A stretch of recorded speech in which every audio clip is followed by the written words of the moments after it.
Okay, the next subject is minimally invasive and predictable removal of broken instrument. You know, I keep developing new techniques.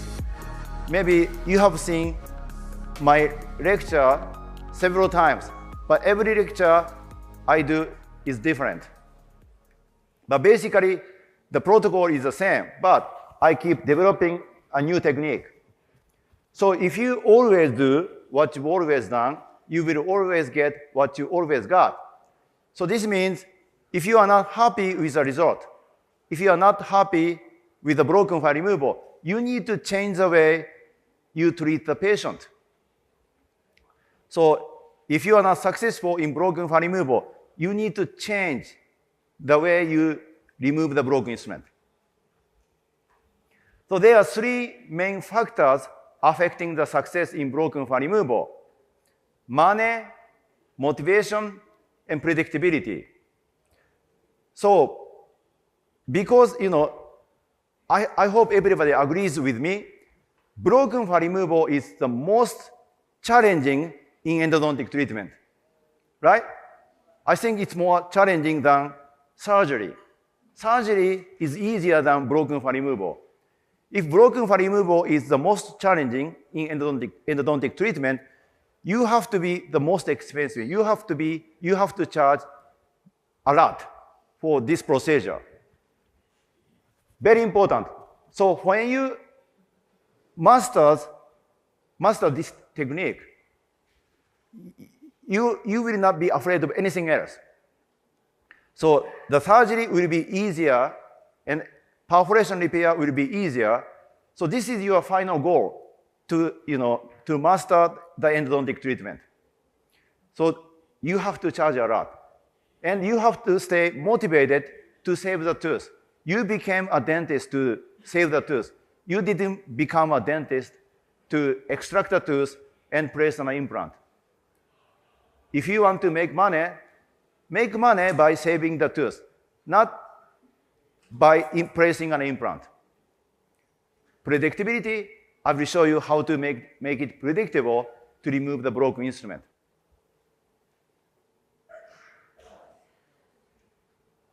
So this patient was referred to another dentist. And this case was presented by Dr. Katsue Mori. He was very famous endodontist in Japan, but he was very old. He's now 93. So he stopped practicing 5 or 6 years ago, before the COVID-19. So he decided the patient to his friends because he was not able to see any more patients. And the chief complaint of this patient was the swollen gum around upper left incisor. You see the region around the tooth. Do you know what this dentist did? This dentist was crazy. This is what he did. He extracted 15 teeth, natural teeth, and 5 pre-existing implants. The patient had an implant before. Look, here, here, and here. 5 implants. But he removed all the 5 implants, replaced the pre-existing 5 implants with a new implants. So he placed a total of 22 implants. Is this the right way to treat the patient? Obviously, he over-treated the patient.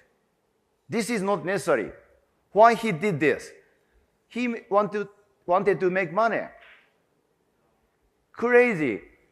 In addition to that, these 3 implants are failing. That's why the patient, actually Dr. Mori was so upset. He advised the patient to sue the dentist for over-treatment. The patient actually paid $200,000 in Japan. And these 3 implants were failing. So this is not a good way to, treat the patient. Crazy. You just have to be expensive. You just have to charge more for saving the tooth. not extracting the tooth.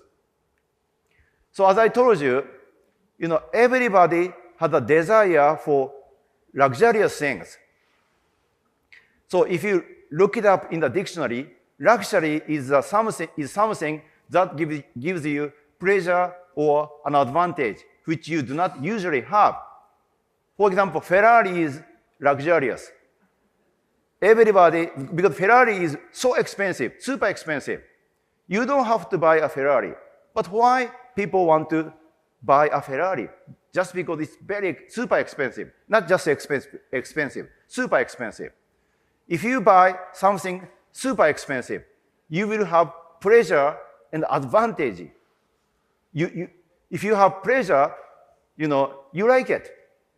So people, spend money on luxurious things because they want to be happy by spending lots of money. It's not just small money, lots of money. So you desire being expensive if you are so good. So I think endodontic treatment should be luxury. So people always look for. The global market for luxury goods is estimated at 253 billion US dollars in 2023, and it is projected to reach 369 billion US dollars by 2030, only five years away. Almost 1/3 of this, 115 billion US dollars, is expected to come from luxury apparel alone. So clothes. People want to spend money on clothes, like Armani, Hermes, you name it. So people are always happy and satisfied with something super expensive and luxurious. How often do you buy a cloth? Maybe every 3 months? Every 6 months? Right? But you don't treat the same patient every 3 months. Actually, here, this is something wrong. So I found actually, not this one, sorry.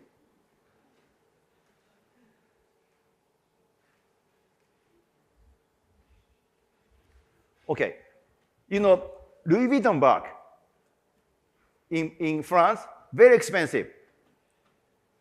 I was going to show you a different slide, but this is the original one. I updated the slide. It's now more expensive, 3,500 US dollars. And if you look at a fake Louis Vuitton bag, actually I found fake Louis Vuitton bag in Saudi Arabia. They have lots of fake Louis Vuitton bags. And it was $100, made in China. But nobody was around the fake Louis Vuitton shop. Nobody.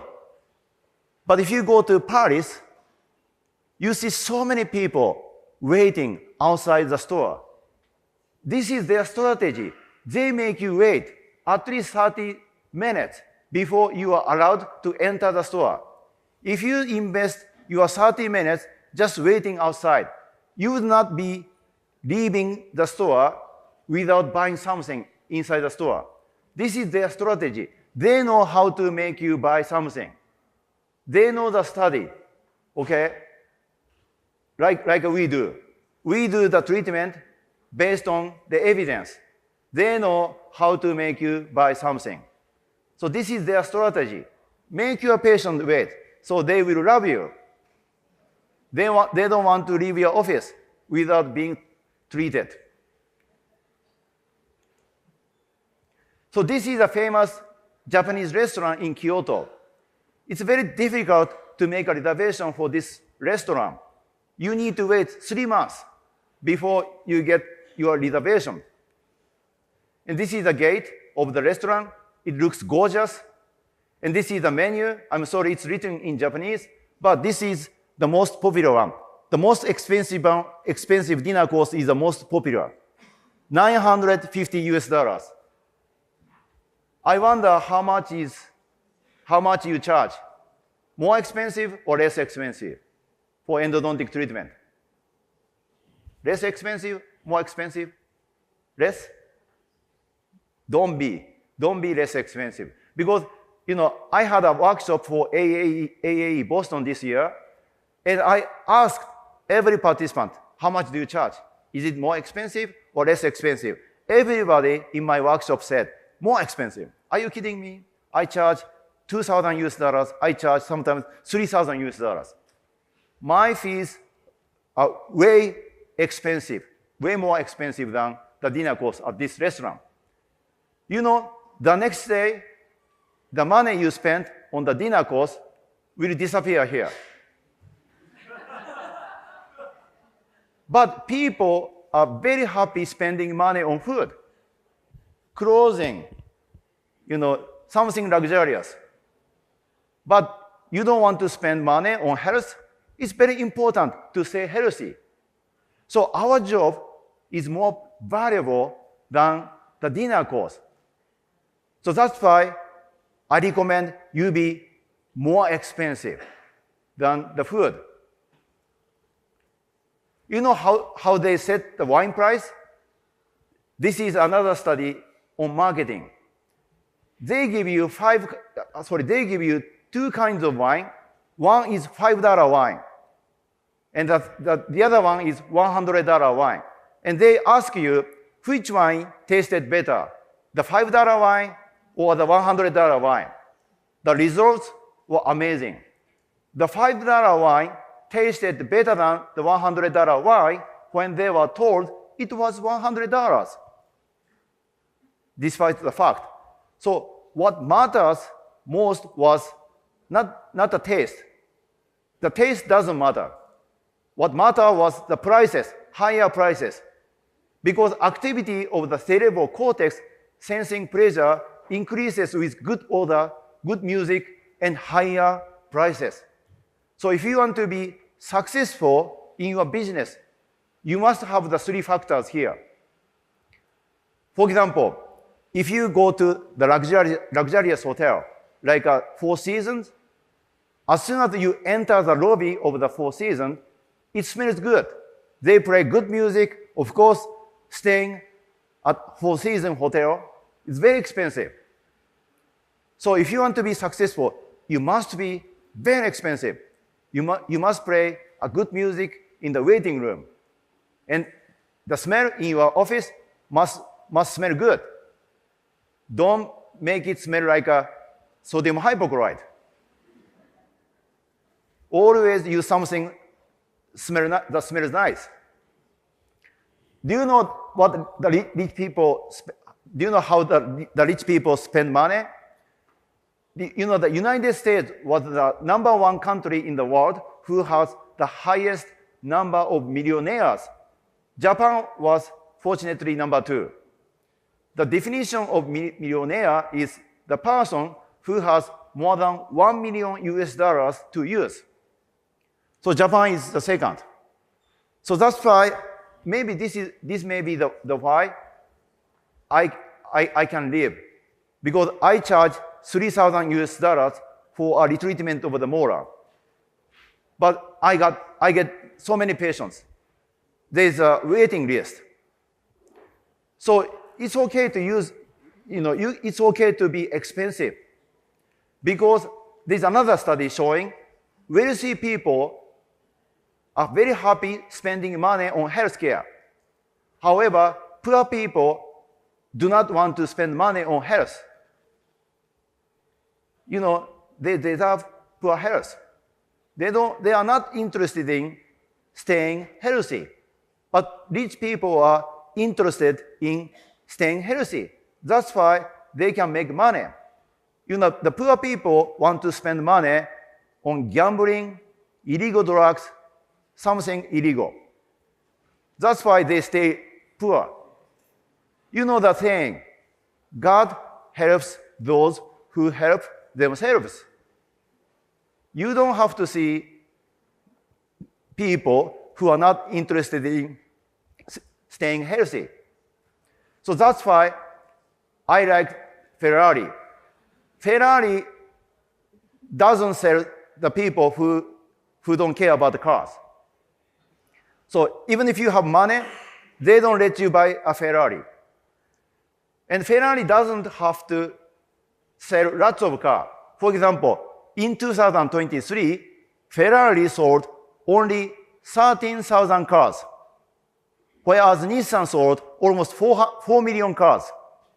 But every time Ferrari sold one single car, they made a profit of 122,000 US dollars, whereas Nissan made only 1,000 US dollars by selling one single car. Which company do you want to be like? Ferrari or Nissan? I want to be like Ferrari. I don't want to see so many patients. So be like Ferrari. Be proud of being expensive. You will not lose your patients. If you do a difficult treatment, you deserve higher expenses, higher prices. So control your mentality to stay motivated in broken file removal. As I told you, believe you can, you're halfway there. Because I'm not a magician. I'm not using any magic. I'm just using the techniques that everybody can do. And always visualize what you are going to do when the broken instrument is not visible. Albert Einstein said, imagination is more important than knowledge because imagination affects your ability to do something difficult. When you don't see something, the imagination you create is always negative. For example, a ghost. You have never seen a ghost before, right? Have you seen a ghost before? Right? That's why you are afraid of seeing a ghost. If you have never seen a ghost, you are afraid of it. If you have never seen a broken instrument, you are afraid of it. So don't make the broken instrument look like a ghost. Make it look like a mosquito that you can eliminate easily. There's no difference between the mosquito and the broken instrument. For example, look at the image. Does it look like a ghost? I don't think so. It's just a tree. It's a pattern of the tree. What about this one? Does this look scary? I don't think so, because everybody knows this. Do you know this? Masterpiece, the scream. Everybody knows this. But this person looks scary. But everybody is interested in seeing this masterpiece. Even I went to Norway to visit this museum to see this. I took a picture of this. This is not from the internet. I took this picture with my camera. Okay? So broken instrument is something like this. Make it famous, make it popular, so you will be interested in it. Whenever you see a broken instrument, get yourself interested in this. Then you can stay motivated to remove the broken instrument. Simple can be harder than complex. You have to work hard to get your thinking clean, to make it simple. But it's worth it in the end. So broken file removal can be complex, maybe challenging. But if you simplify broken file removal, everything will be easy. It is worth it. So that's why I want to simplify broken file removal procedure. If you follow the protocol, you will start thinking, oh, this is easy. For example, I give you another example. This patient was referred to me. There are two instruments. One is here completely outside the root canal. The second one is half out. Okay? What do you think? Do you think it's difficult to remove the two instruments here? Raise your hand. Okay. So I have a question. What makes you think it's difficult to remove the two instruments here? What makes you think it's difficult to remove the two instruments? Tell me. Beyond the apex. Okay, you think the instrument beyond the apex is difficult to remove. Who said that? It's your imagination. Yes, yes. So I told you, remember what Albert Einstein said. Imagination is more important than your knowledge. Okay? There's no evidence on that. So actually, the patient arrived at my office, and I took a radiograph. Look, where are the two instruments? The two instruments dropped down to the coronal restorations because of the attraction of the gravity. Because the two instruments were in a straight line. Look at the root canal. The root canal is completely straight. So it's easy. This is why you have to consider something, you have to simplify something that looks complex. So, try to make it look like a mosquito that you can easily eliminate. This is not a difficult case. When I removed the coronal restoration, the two instruments came out with it. So 0 seconds. Actually, I removed the two instruments 0 seconds. So two instruments came out immediately. Do you know how much I charge for the two instrument removal? How much? 0, because I didn't do anything. I just took the coronal restoration out. Two instruments came out with the coronal restoration. So I charged nothing. The patient was very happy. And she referred her friends to me. So if you do something good to your patient, you will have returns. Okay, always try to be honest with the patient. Because I didn't do any procedure for broken fat removal. But what I want to tell you is, something that looks difficult is sometimes very easy. Okay? So just, make it look easy. Then everything will be easier. Another example. You see the broken instrument beyond the curvature. Look, this instrument is beyond the curvature. But when I press the when I pressed the TFRKS, pre-curved, on the inner wall, the instrument came out in 1 second. So this was, actually very easy. I took it out in 1 second. So things may look difficult, but the reality was completely different. As I keep telling you the same story, the only way to do great work is to love what you do. So if you are not good at removing the broken instrument, you must love the broken file removal so you can do it well. Okay? Don't hate it. Love what you do. Then you will be much, much better. Fear always springs from ignorance. Fear always springs from ignorance. So if you want to remove your fears, you need to have more knowledge. The more knowledge you get, the more fear go away. So how do you remove the fear? You must have more knowledge.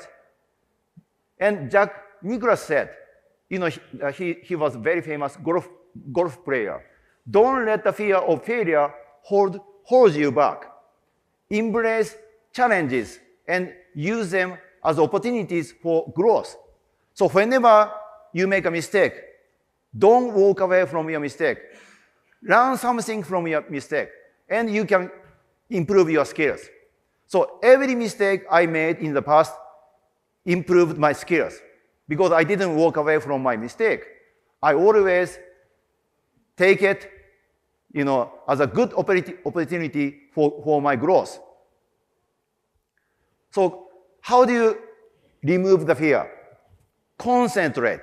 Always concentrate. Jack Nicklaus said, concentration is a fine antidote to anxiety. So if you are afraid of it, if you focus, then the fear will go away. Okay? Whenever you are afraid of something, just focus. Then you are not afraid of it anymore. This is how you manage your mentality. And I keep showing the same slide. Believe you can, you are halfway there.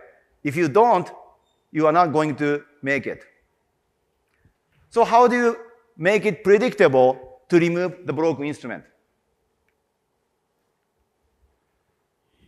So this is what you have to do. So this is the article actually I wrote for IEJ. I examined 30 studies from 1990 to 2021. I concluded single standardized retrieval protocol with a single standardized retrieval protocol, you can be 100% successful. So this is the protocol. First, you start with a treatment plan. Then enlarge the canal in a funnel shape. Then, after the preparation is completed, you make a removal attempt. There are 3 steps: treatment plan, preparation, and removal attempts. Very simple. If you do that, you can be 100% successful if it's visible under the microscope, because you can control your preparation when the broken instrument is visible. What if the broken instrument is not visible? Basically, you can do the same.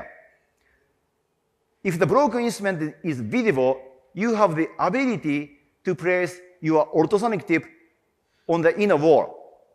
If the broken instrument is visible, you have the ability to see the broken instrument dancing. That's the end of the preparation. The goal of the preparation is to loosen the broken instrument. If you see the broken instrument dancing, that's the end of the preparation. Then you can move on to the removal attempt. When the broken instrument is visible, you have the ability to place the tip or the loop around the broken instrument. What about when the broken instrument is not visible? Instead of placing the ultrasonic tip on the inner wall, you can obtain the sticky feeling. Maybe you can take a radiograph with a tip placed on the inner wall. That way, you know you are in the space on the inner wall. How do you know the broken instrument is dancing? You can obtain the loose sticky feeling. In other words, you can lose the sticky feeling. So whenever you lose a sticky feeling, the instrument is dancing. Otherwise, you stay sticky, you feel sticky. Then how do you place the tip into the space on the inner wall? You just go down along the inner wall to reach the space you created. Or you can go down with a file, like an expand shaper or rotary file. This is how you manage the non-visible broken file removal. So diagnosis and treatment planning is very important. So for example, here you see the broken instrument. Always, whenever you see the broken instrument on the radiograph with preoperative radiolucency, you see the epical radiolucency, you need to remove the broken instrument. So I took it out based on the treatment planning without sacrificing dentin. You see, very little dentin was sacrificed to remove this instrument. So which case is considered easy and challenging? Every visible instrument is considered easy to remove. Every non-visible instrument is considered difficult to remove. So if you are not experienced, never touch the tooth with non-visible instrument. You are not going to remove the non-visible instrument. So do you need to remove every single broken instrument that you see on the radiograph? The answer is no. For example, here, you see the broken instrument in the throat. It's not our job. Right? And the instrument is not even broken. Look, this is the whole instrument. You see a broken instrument in the maxillary sinus, but this instrument has nothing to do with epical disease, periapical disease on this root. You see the broken instrument away from the root. If you remove this instrument, what benefit you get? There's no benefit of removing this instrument when the patient is asymptomatic. But you see periapical radiolucency, you need to retreat this tooth. What about this? You see the broken instrument inside the root canal. But do you see any periapical radiolucency? I don't. And when the patient is asymptomatic, what is the benefit of removing this instrument? No benefit, right? Actually, the patient returned 9 years after this. The same. I took a radiograph, nothing different. The patient stayed asymptomatic. The patient didn't develop any periapical disease. So nothing different. So actually, this patient said, thank you very much for not doing anything to my tooth. So you don't have to remove every instrument that you see on the radiograph. Actually, the prognosis of retaining the instrument is not bad. Root filled with instrument, 94% healthy in 1972. No effect on outcomes, 2011. Prognosis was not affected by skilled endodontist, 2005. The prognosis was not significantly lower in 2010. The outcome was not significantly different in 2011. Insufficient evidence in 2011. So it's not bad to retain the tooth. Retain the broken instrument. Then, which case do you need to remove the broken instrument? The healing was lower in teeth with preoperative periapical radiolucency compared to those with no preoperative radiolucency. So success rate was the prognosis of the tooth, endodontically treated tooth, was lower when you see preoperative lesion. So in this kind of case, you need to remove the broken instrument. So you see the broken instrument with a big radiolucency here. So that's why I removed this instrument. Then this is 1 year post-op. Look at this. You see bone completely reformed in the defect. If you don't, maybe nothing changed. So another study from Domenico Ricucci, he did root end surgery because of the lesion with a broken instrument in the canal. And this is a root end he resected from this tooth. And this is a broken instrument. He did histology. He found biofilms on the root canal walls. So because of this, you have two choices to be successful in the treatment. One is to remove the instrument and fill the canal with MTA. The other option is to perform periapical surgery. So you have two choices.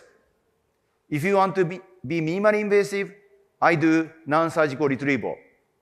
If you don't like non-surgical retrieval, of course, you can always do the surgery. But if you use MTA, you don't have to do the surgery.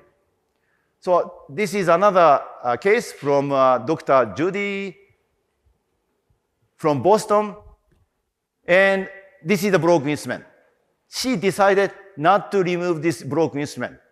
You see the lesion, preoperative lesion, here and here on both roots. And she obturated the canals with Garapacha and the sealer. She used calcium silicate sealer. However, the lesion on the major root got bigger after 2 years. This is the broken instrument, and this is fillings. The lesion size was much, much bigger than the original lesion size. Okay? So if you retain the instrument with preoperative lesion, it's not good. Prognosis will be poor.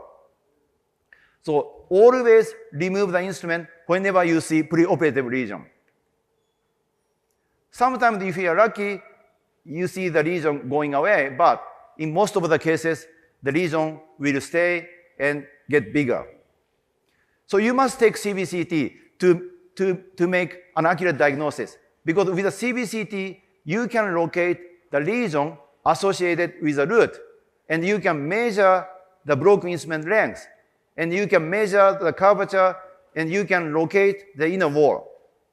Without taking CBCT, you have no idea where the inner wall is.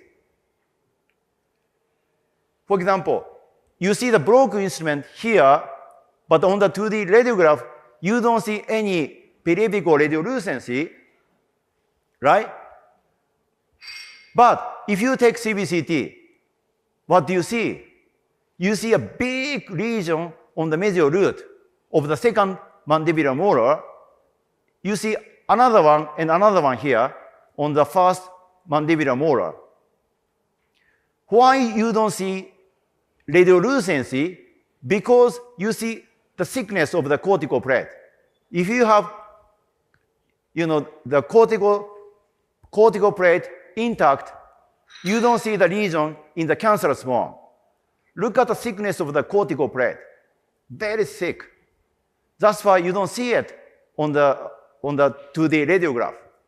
That's why you have to be careful if you don't want to take CBCT, especially mandibular posterior sections, like here, because you can have very thick cortical plate. So when I saw this, I removed the instrument. Actually, the patient was asymptomatic, no pain. But when I saw the big lesion, I decided to remove this instrument. So I took it out. I filled a root canal with MTA. And this is 6 months post-op. You see nice periapical healing compared to the pre-op lesion size. And of course, I didn't sacrifice lots of denting. I stayed minimally invasive. So whenever you see a broken instrument on the 2D radiograph, this instrument can be in one of the two root canals, or in one of the two roots, or it could be in a single root canal, or it could be outside the root, or it could be in one of the 3 root canals, or it could be in an oval root canal, or it could be in the external root resorption. You don't know this unless you take CBCT. So it's very important to take CBCT. So as I told you yesterday, I take CBCT every single case. I don't want any surprise during the procedure. When you perforate the canal and you take CBCT, it's too late. The perforation will never go back to the status, the preoperative status. So here, as I told you, this instrument looks in a straight root canal, but it was not. If you look at the CBCT, the coronal view, the broken instrument is beyond the curvature. I measured the length of the broken instrument. It was 3.76 millimeters, and the curvature was 30 degrees. You see the preoperative lesion. There's no reason you retain the instrument like this. So I took it out. And this is immediate post-op. And this is 3 months post-op. So always remove the instrument. Always take a radiograph and CBCT. Whenever you see preoperative lesion, remove the broken instrument. And you can be accurate in measuring the broken instrument with CBCT. So I measured the instrument. It was 3 millimeters. Why do you need to measure the instrument? Because the longer the instrument, the more root canal walls you are touching with the broken instrument. The more curvature, more time. So that's why you need to measure the instrument. So you expect the removal time to be longer or shorter.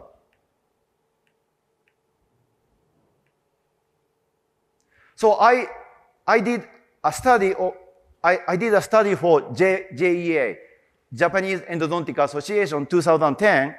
I concluded the broken instrument longer than 4.1 millimeter took significantly longer time with ultrasonics to remove. So for example, let me show you a video for this. I think you have seen, some of you have seen this already. But those who have not seen this, I want you to pay attention to this. So this is a 3 millimeter instrument. I'm going to activate ultrasonics from the inner wall. You see the instrument dancing and coming out like this. But if it's longer than 4.5, for example, this is a 5 millimeter instrument. I will do the same. I'm using the same ultrasonic tip in the same plastic tooth. I'm activating ultrasonics. You see the instrument dancing, but not coming out. You see it dancing, but it won't come out because it touches all over the root canal walls. That's why it's not easy to get instrument out with ultrasonics if it's longer than 4.5. So it's better to use the loop.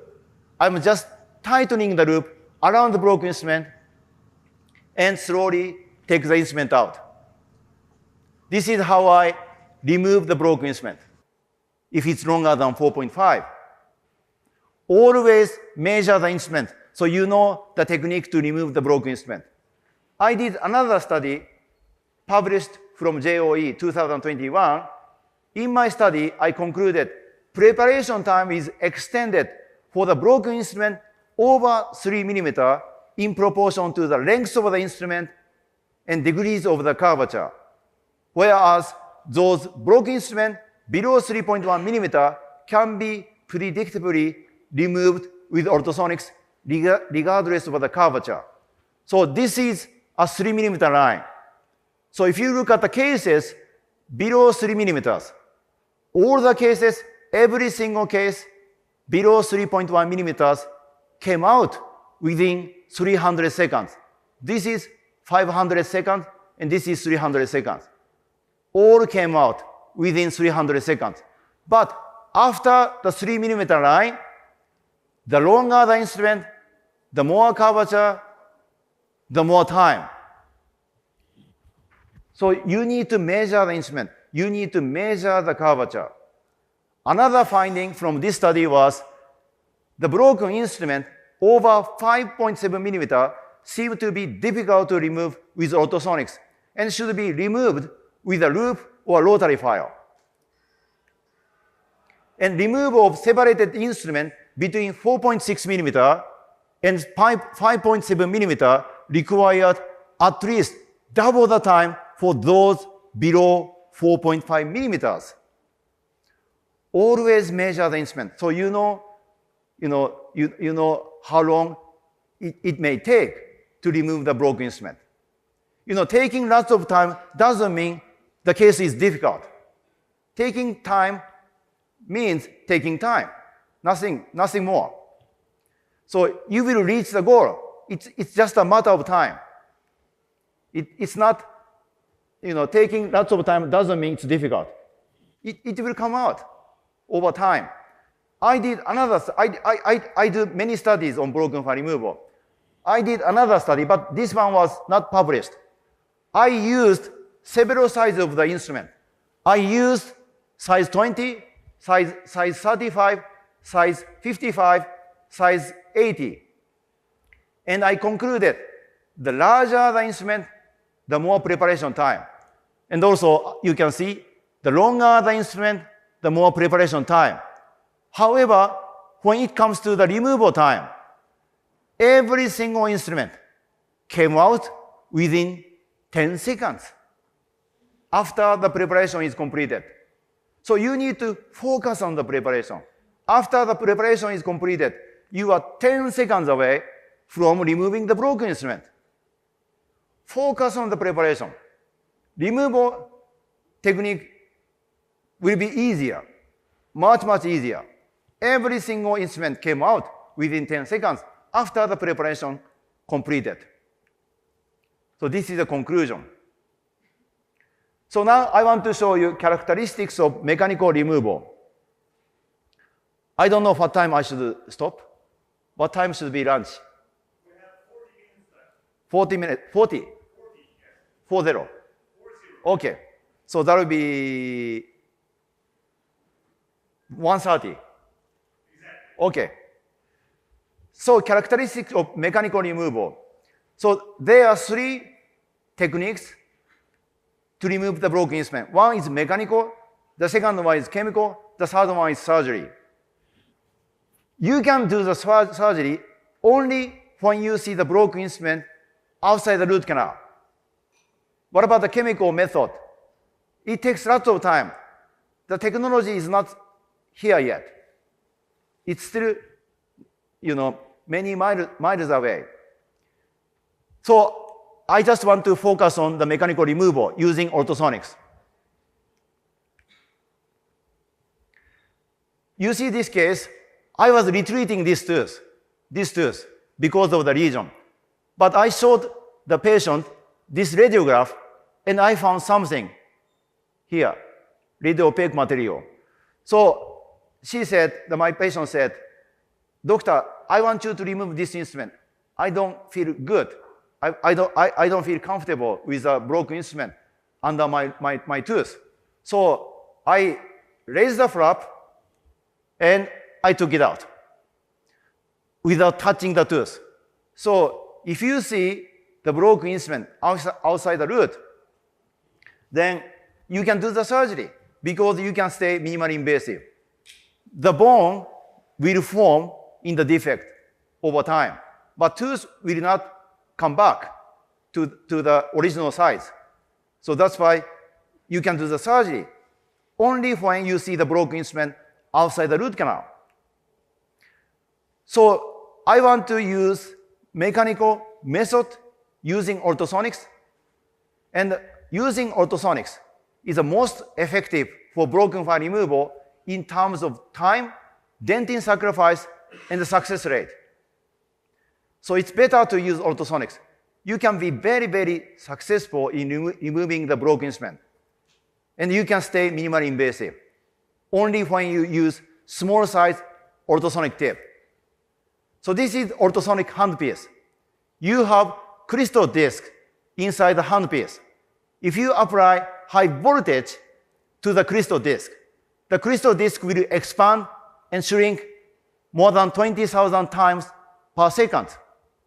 So if the crystal disc expands, the tip goes to the right.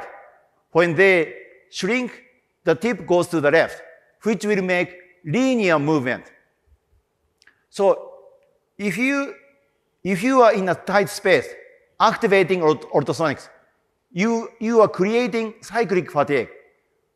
It's not good. For example, if you are digging in the space behind the broken instrument, don't stay in a tight space. You will break the tip. So in this case, I don't want to break the tip. So I want to use both the pecking and pulsing motion.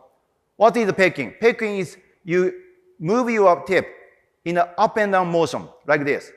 What is the pulsing motion? Pulsing motion is the motion that you activate ultrasonics for less than half second. Maybe every half second you activate and deactivate ultrasonics. This is pulsing motion. So if the broken instrument is visible, I activate ultrasonics as you get into the space. When I get out of the space, I deactivate ultrasonics. This is how I use ultrasonics. This way, you will not break the tip. So let me show you how you can have secondary fracture, how you break the tip. So this is the broken instrument in the extracted tooth. So I'm using the pecking motion.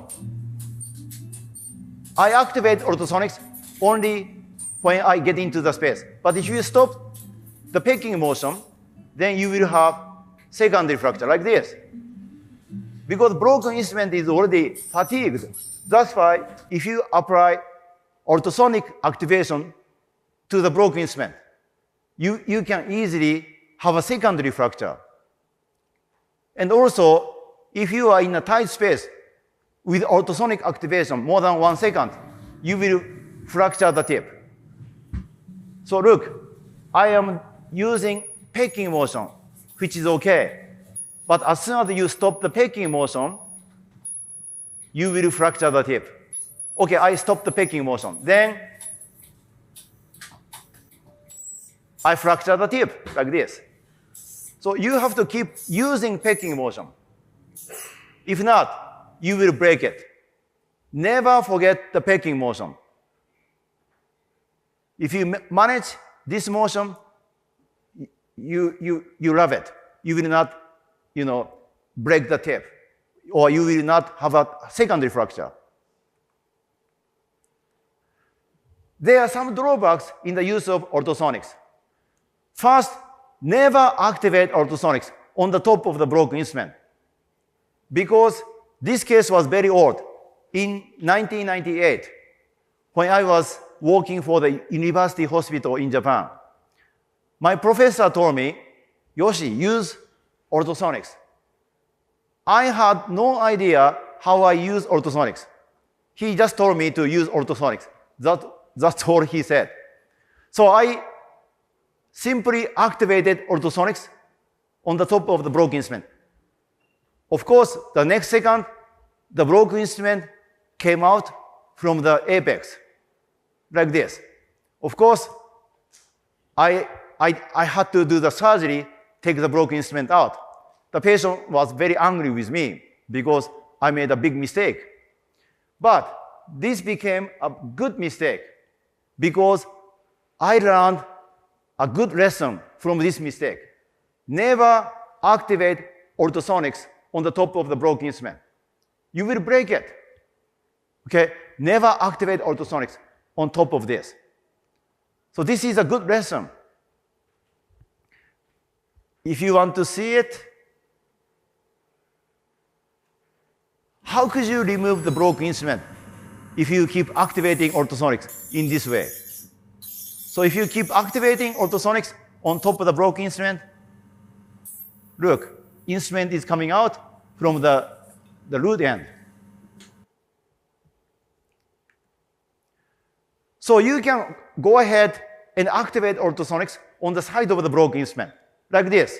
However, if you keep activating ultrasonics on the side of the broken instrument, you will end up having a secondary fracture. I took a course in Santa Barbara, and he told me, I don't want to tell the name of the doctor. So he told me to travel around the broken instrument, like this, counterclockwise. That's what I did. However, let me show you how I fractured the broken instrument. This is the original broken instrument. Then I had a secondary fracture. So that's why the broken instrument is shorter than the original length. So let me show you how I fractured the broken instrument. So this is the broken instrument. I'm troughing around the broken instrument, counterclockwise. Then I had a secondary fracture. Look, I had a secondary fracture. It doesn't take 10 seconds. Then it took me another 30 minutes to get the instrument out. So it's not good. Okay, let me show you another one.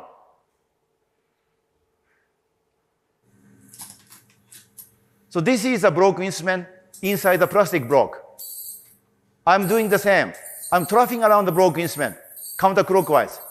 Then I had a secondary fracture. This is a space. So if you trough around the broken instrument, you can have secondary fracture. It's a matter of time. Sometimes it takes 5 seconds. Sometimes it takes 10 seconds, 30 seconds. It's a matter of time if you keep troughing around the broken instrument. That's why I did this study for JOE, published in 2013, more than 10 years ago. In this study, I applied ultrasonics here with a dentin wall behind it. Basically, I simulated troughing around the broken instrument. The mean secondary fracture time was 59 seconds in in this group 1.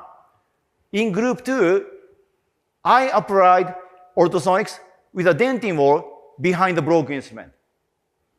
But the mean secondary fracture time was extended 232 seconds. There was significant difference between this group and this group. So this result showed always apply ultrasonics with a dentin wall behind it. That's why I recommend 180-degree semicircular preparation technique instead of 360 degrees preparation technique, that is troughing around the broken instrument. When the broken instrument is around the curve, 30 degrees and 45 degrees, and you apply ultrasonics with a dentin wall behind it from the inner wall, the mean secondary fracture time in group 3 was 444 seconds. In group 4, 438 seconds, and there was no significant difference between the two groups here, this group and this group. But of course, there was a significant difference between these two groups and these two groups. So always apply ultrasonics from the inner wall. Then you can delay the secondary fracture. Make sure you apply ultrasonics with a dentin wall behind it. However, when the curvature exceeds 60 degrees, the mean secondary fracture time was reduced down to 109 seconds because of the internal stress. So you have to be careful when the curvature is more than 60 degrees. The instrument is already fatigued. In addition to the fatigue, it has internal stress because of the curvature. So always do not trough around the broken instrument. Always apply ultrasonics with a dentin wall behind the ultrasonic activation site. Always look for the inner wall, activate ultrasonics from the inner wall. If the curvature is more than 60 degrees, just be careful. You have almost 109 seconds before the secondary fracture occurs. So be careful not to generate heat. For example, if you keep activating ultrasonics, the temperature will go up. Actually, this is a brand new nickel titanium instrument. If you apply ultrasonics on this brand new instrument, nickel titanium instrument, you can fracture the file in 3 seconds. How could you possibly fracture the new instrument in 3 seconds? With ultrasonics, you can be very aggressive. But if you put it in water, it will be completely different. So I place a new nickel titanium instrument in water, and I'm going to do the same. So I'm going to apply ultrasonics here, but it didn't break in 3 seconds.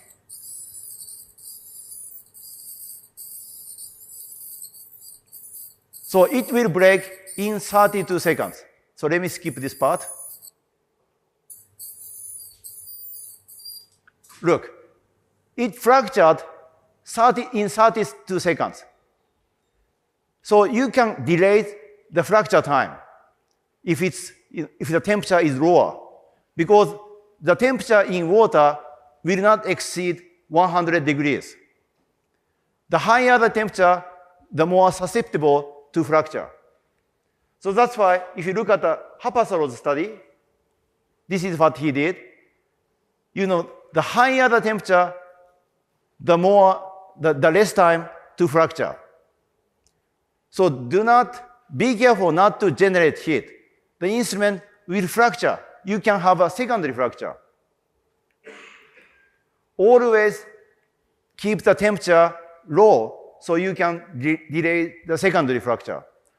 Do not keep activating ultrasonics. You will break it. So, the PDL will be necrotized with a temperature rise 10 degrees above the body temperature for more than 1 minute. So I covered the root with utility wax. The melting point of utility wax was 66 degrees centigrade. So if you see the wax melting, it means the temperature on the root surface is more than 66 degrees, 30 degrees higher than the body temperature. So if you see it melting, you are necrotizing the PDL. So let me show you how quickly you can raise the temperature with ultrasonic activations.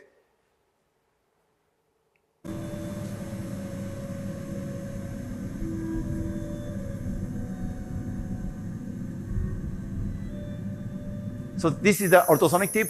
I'm activating ultrasonics, 3 seconds, 4 seconds, 5 seconds. You see the wax melting. So with ultrasonics, for 5 seconds, you see the temperature on the root surface is already 66 degrees, 30 degrees higher than the body temperature. So basically, you are damaging the PDL. So this is not good. This is why I don't want to anesthetize the patient in retreatment. If you anesthetize the patient doesn't feel pain. Even the temperature is higher on the root surface. So this is a case report. And the dentist was trying to remove the metal post. He anesthetized the patient. The patient didn't feel any pain during the procedure. However, this poor tooth was extracted after 2 days because of the thermal damage. This tooth was extracted. This is the tooth extracted from here. He was successful in removing the metal post, but he was not successful in saving the tooth. Look at the PDL. In the middle 1/3, in the coronal 1/3, nothing. If you see the PDL surviving the ultrasonics here in the apical 1/3, you don't want to be like him. So never anesthetize the patient whenever you use ultrasonics. It's very dangerous. I would rather have my patient complain about what I'm doing. Doctor, you're hurting me. Okay, I will stop. Never touch the outer wall, because there's nothing good about touching the outer wall with your ultrasonic tape. Because if you touch the outer wall, you can easily create a ledge. If you create a ledge on the inner wall, it's okay. Nothing will affect your preparation technique. I fractured an instrument in the extracted tooth, and I cut it in half. And I found this. If you divide the broken instrument into 3 sections, apical 1/3, the middle 1/3, and the coronal 1/3, if you look at the apical 1/3 and the middle 1/3, there is no dentin wall holding the broken instrument. However, if you look at the coronal 1/3, you see dentin walls holding the broken instrument. So if you just create a space, very tiny space on the inner wall, you can free the broken instrument. This is another case. I do many hands-on courses in my teaching facilities. And one of the participants brought me this plastic block with a broken instrument. And I took a close look. You see spaces here, here, and here. And if you look at the coronal 1/3, there's no space around it. So you see the same thing. If you create a space on the inner wall around the coronal 1/3, you can free the broken instrument. And Gao showed the highest stress concentration in the coronal 1/3, and also on the outer wall of the instrument. So this is why you should never touch the outer wall, because you could have secondary fracture as compared to the inner wall.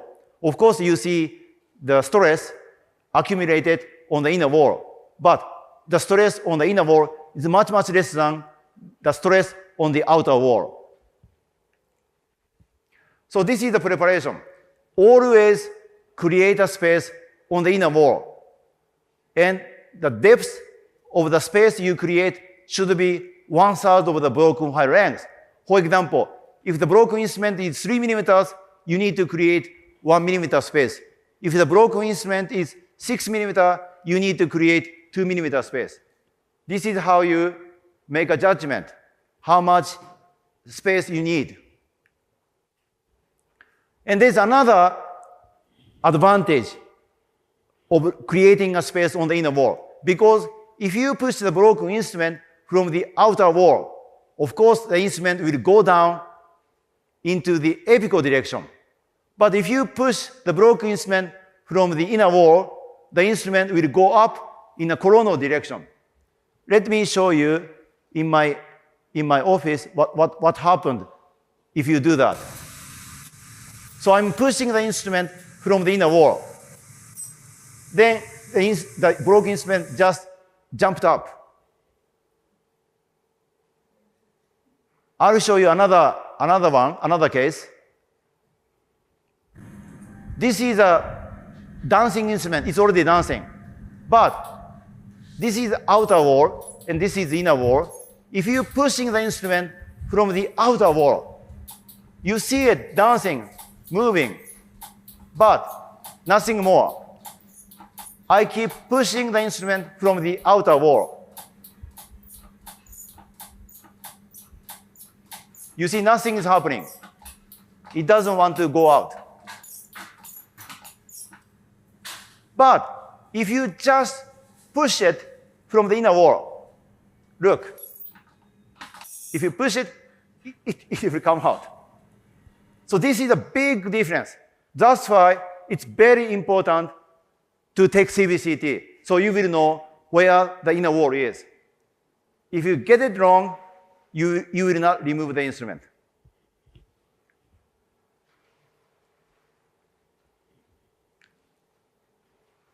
And also, I use fluid. The fluid I use has lower viscosity because low viscosity and low surface tension increase the ability of the fluid to penetrate into small anatomical spaces, like the space between the broken instrument and the root canal wall.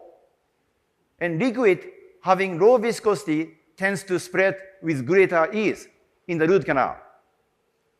So it's better to use a fluid with low viscosity. So in preparation, I want to use silicone oil because silicone oil is the champion of low viscosity. Okay, EDTA has low viscosity, but not as low as silicone oil. Alcohol has a low viscosity, but it's not as low as silicone oil.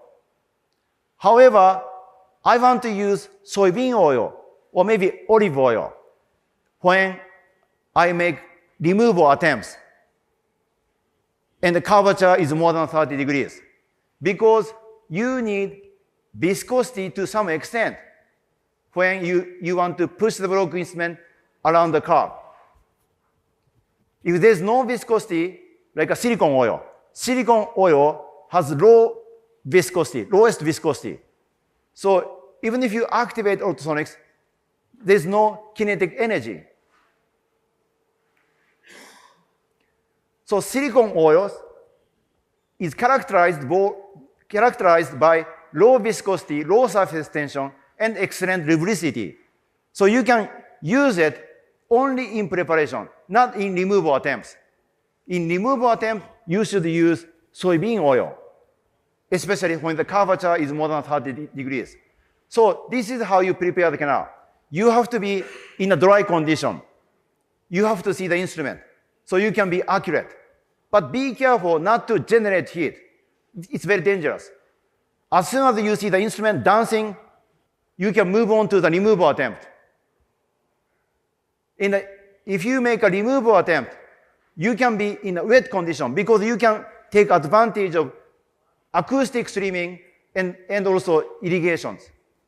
Because irrigation in a small root canal space is already very, very aggressive.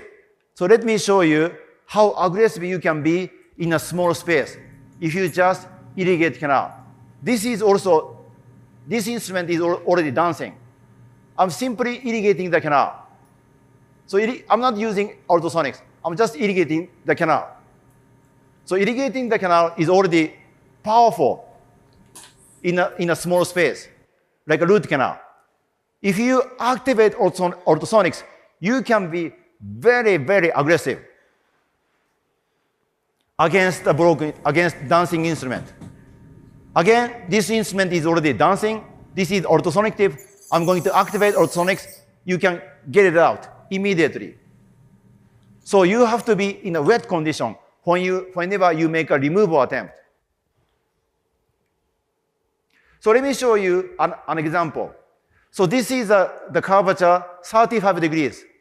So I'm going to activate ultrasonics. I want to make a removal attempt with ultrasonics in the presence of EDTA. But when the curvature is more than 30 degrees, EDTA is not good. So this is the broken instrument. It's already dancing. And this is EDTA. I'm going to place the tip in the space. I'm activating ultrasonics with a small up and down motion. But the broken instrument didn't move at all. It stayed in the same place. So I'm replacing the EDTA with soybean oil. And I'm going to do the same. Look, this time, because of the lubricity, it came out. It's gone.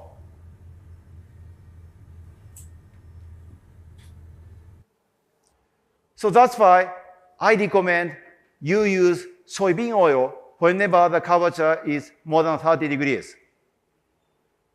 But when the curvature is less than 30 degrees, you should not use soybean oil because everything will be slow.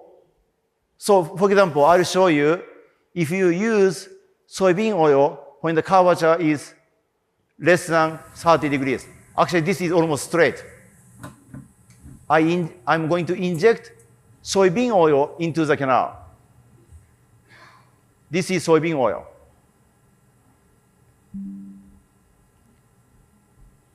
And I'm going to make a removal attempt.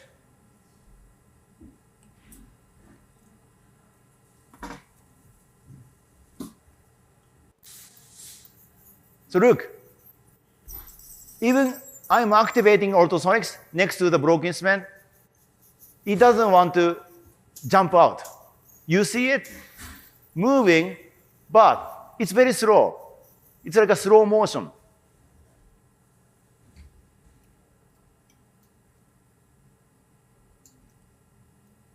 Usually, whenever you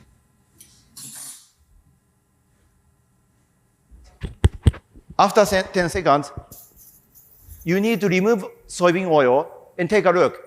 Maybe the instrument is already out. But if you do the same in the presence of EDTA, it's completely different in a straight root canal. This is EDTA. I'm injecting EDTA into the root canal. And I will do the same. I'm going to place the tip next to the broken instrument. Then I'm going to activate also. Look, this is how you see it behaving. So when the curvature, always measure the curvature. When the curvature is smaller than 30 degrees, use EDTA. If it's bigger than 30 degrees, use soybean oil. Special fluid for broken fur removal.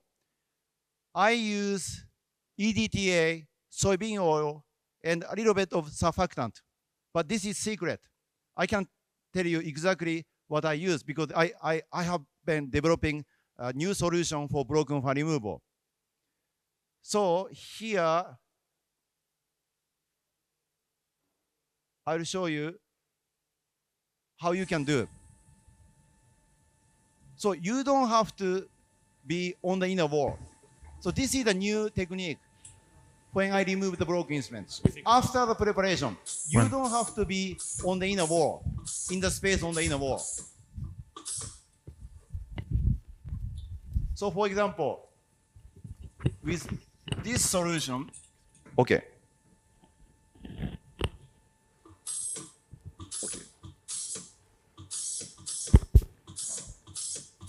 So with this solution, not EDTA, not soybean oil. So this is a dancing instrument. It's already dancing.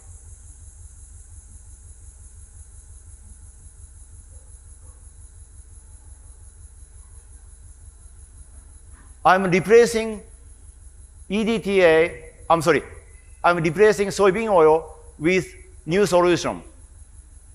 This is the solution I'm developing. I'm not there completely, so I keep developing the new solution.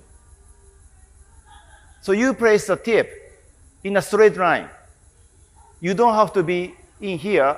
You just place the tip. Then you will activate ultrasonics. Then you will see what will happen. Look, you don't have to be on the inner wall. If you keep activating ultrasonics, and the instrument is kind of coming out like this. So if you have a special solution, the fluid, this can happen. So now I want to show you key preparation technique for instrument retrieval. Anyway, what I want to tell you is you need to use fluid whenever you activate ultrasonics. You must be in the space on the inner wall, or you can just simply place your tip in a straight root canal, depending on which fluid you are using. So we have the kit, TFRK. If you open it, you see 3 different ultrasonic tips. One is called TFRKS. As you can see, you see the straight ultrasonic tip. The other 2 are called katana tips. Katana means a sword. And you see the flat surface, which looks like a sword. So that's why I call it katana tip. And there are 2 kinds of katana tips. One has flat surface perpendicular to the floor. So that's why it is called katana V. V means vertical. And the other one has flat surface parallel to the floor. So you see horizontal surface. That's why this is called katana H. H means horizontal. Horizontal surface and vertical surface. Always direct the flat surface towards the broken instrument to create 90-degree semicircular space. And we have, besides these 3 ultrasonic tips, the loop to grab the broken instrument.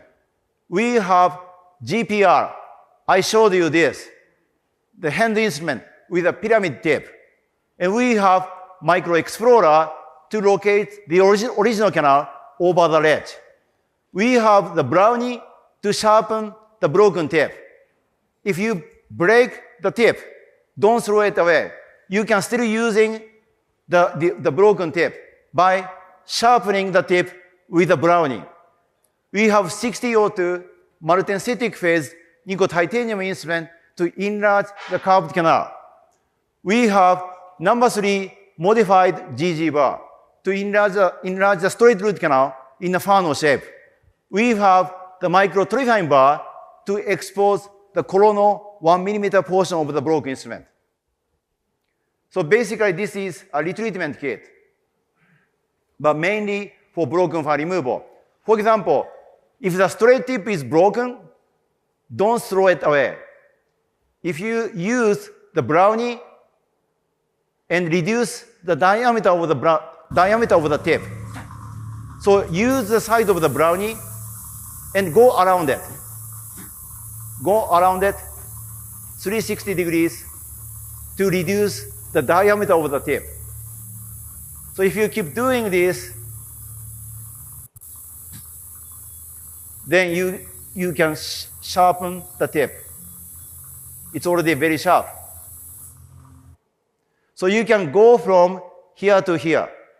The taper of the TFRKS is 1%, and the tip diameter is 0.1 millimeters. What about the katana tip? You can flatten the upper side and the lower side for katana H. And you can flatten the right side and left side for katana V. So let me show you how you recreate the katana tip if it's broken.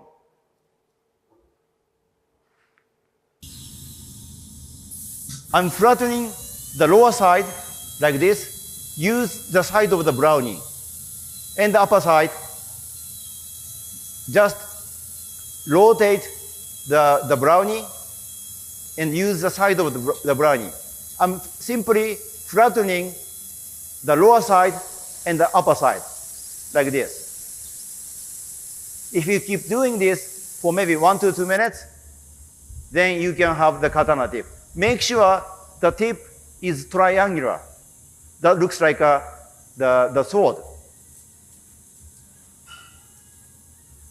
It's a very sharp weapon, so be careful not to cut your fingers.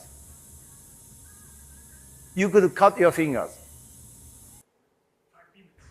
5 minutes, okay. So the width of the katana tip is 0.5 millimeters. The thickness is 0.1 millimeters. So this is how you prepare the canal for broken file removal. Always start with number 3 GG bar. Always start with number 3 GG bar to enlarge the canal in a funnel shape. After that, you need to use the microtrifine bar rotating counterclockwise at 600 RPM. Why do you have to use this? With this, you can expose the coronal 1 millimeter portion of the broken instrument. And the inner diameter of the microtrifine bar is 0.5. So this means you can use the microtrifine bar only when the broken instrument is smaller than number 50. If it's bigger than that, don't use the microtrifine bar. The outer diameter of the microtrifine bar is 0.8 millimeters. Many people consider the trifine bar too aggressive, too big. Actually, it's not. Look at the conventional nickel titanium instrument. This is ProTaper Next. The maximum flue diameter of the ProTaper Next is 1.2 millimeters, which is much bigger than the microtrifine bar, because the outer diameter of the microtrifine bar is 0.8 millimeters, much smaller than the ProTaper Next. So it's okay to use the microtrifine bar. You are not destroying the tooth. However, if the curvature is less than, when the curvature is more than 15 degrees, don't use the microtrifine bar. You will end up creating a ledge. Instead, you need to use 6002 multi-synthetic phase nickel titanium instrument to enlarge the curved canal. But you can still use number 3 GG bar to enlarge the straight root canal in a funnel shape. You know, making a funnel shape is the most important. If you don't do this, you are not going to remove the broken instrument. This is totally wrong. Because I had 2 hands-on courses in Saudi Arabia, many participants kept forgetting about creating a funnel shape. So whenever somebody said, "Excuse me, I cannot remove the instrument. I see it dancing, but I cannot remove the instrument. Tell me what's wrong." And I took a look. I see the root canal space bigger than the orifice. Of course, in this situation, even if you see the instrument dancing, you cannot remove the broken instrument. You can see a big elephant through the small keyhole, but it doesn't mean the keyhole is as big as the elephant. In order to get elephant out through the keyhole must be bigger than the elephant, like this. And the space must be tapered. For example, if you don't have the funnel shape, like this, even if the broken instrument is dancing, the flow speed will be decreased towards the orifice. So for example, it's dancing, I'm activating ultrasonics, but you don't see it coming out because orifice is smaller than the root canal. However, if you have the funnel shape like this, I'm going to activate ultrasonics. You will see it coming out immediately. Look, I'm going to activate. Look, it jumped out immediately. So make sure you create a funnel shape. If you don't, this won't happen. How do you know you have the funnel shape? You just have to see the root canal walls. If you can see the root canal wall from the orifice to the broken instrument, you do have a funnel shape. But if you don't see the root canal wall, for example, here and maybe here, you need to make a funnel shape. You need to remove the red portions to have a funnel shape. Then you can remove the broken instrument. This is very important. This wall, here, this wall, and this wall are not visible under the microscope. It's not good.